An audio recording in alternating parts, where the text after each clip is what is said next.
Hi everyone, Darren Hunter here from the Profitability Mindshift podcast. And today I'm going to talk about the routine inspection fee. So just bear with me on this one. It's really, really important. Now, so many offices I come across, particularly in Australia, New Zealand, the United States. Now, everyone in Western Australia that I've seen charges this fee, and a third of agents in South Australia charge it. Hardly an agent on the East Coast it charges this fee. I really don't see the fee getting charged a lot around the world. I do see it from time to time in the United States. But the routine inspection fee, everyone knows what the routine inspection is that 1, 2, sometimes 4 times, depending on what state, country you're from.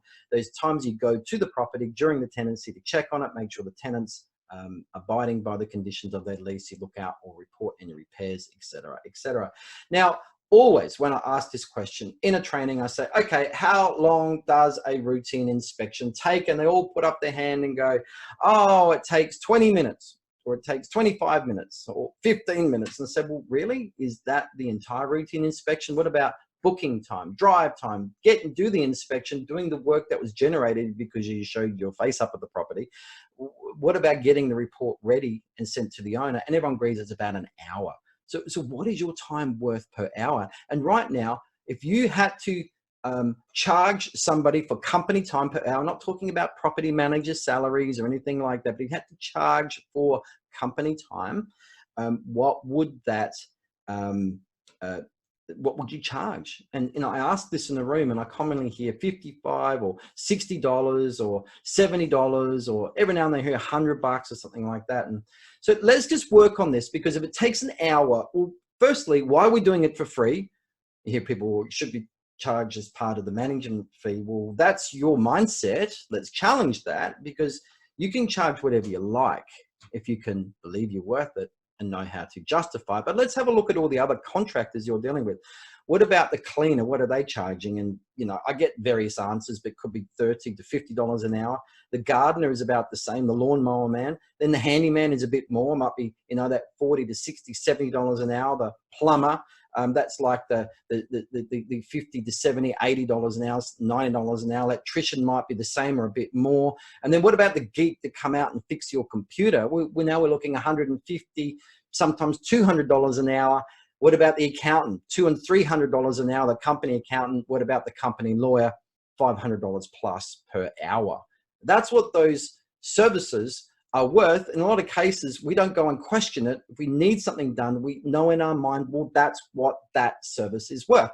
So what are you worth? What's your company worth in time? And so when I hear, well, we charge $50 or $70, I'm thinking, really?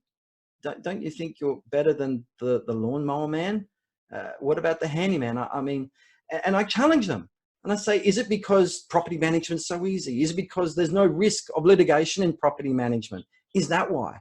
And of course, everyone starts to get the gist of what I'm saying. They understand, the penny drops. Well, no, we're worth more than the lawnmower man. We're worth more than the handyman or the plumber or the geek per hour. We're managing tens of millions, sometimes hundreds of millions of dollars of other people's assets. People, we don't price ourselves the same as the cleaner, the lawnmower man, the plumber, the electrician, the geek. All righty, I'm not telling you what hourly rate to charge. So if you now should be charging hourly and you know what your worth is and what you should be charging, now relook at the routine inspection. You see, this is why it's not hard now to get $80, $90, $100, $110, $120 per routine inspection. Here is my point. How much does it cost to send a plumber out to change a leaky or fix a leaky tap or a leaky faucet, depending on where you are in the world? And you'll get a bill on your desk, an invoice for $90, $100, $110. You wouldn't question it, because in your mind you think, well, that's what a plumber is worth. You send the bill to the owner. The owner goes, well, that's what they're worth. They won't go and question it. So why do you think they're going to question you if you charge 80, 90, 100, 110, whatever for a routine inspection? You see, this is what's in your mind. This is what the profitability mind shift is all about. It's shifting our mindset from an old, unprofitable way of thinking to a new profitable way of thinking. All right. So this is not just about the routine inspection. It's about you charging what you are actually worth. It's all about having that profitability mind shift. Take care.